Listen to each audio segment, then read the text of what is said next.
this is Tim from Your Six Studios. Today in this video, I'm going to show you how to keep your phone screen on when it's charging and never turn it off. So what we want to do is swipe button down from the top right, go to settings, and select this.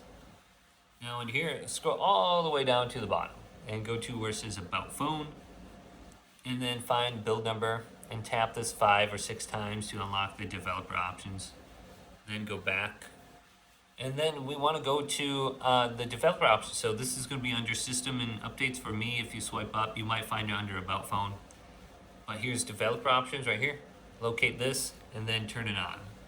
So once we have developer options turned on, we should be able to just select it. So I accidentally turned it off.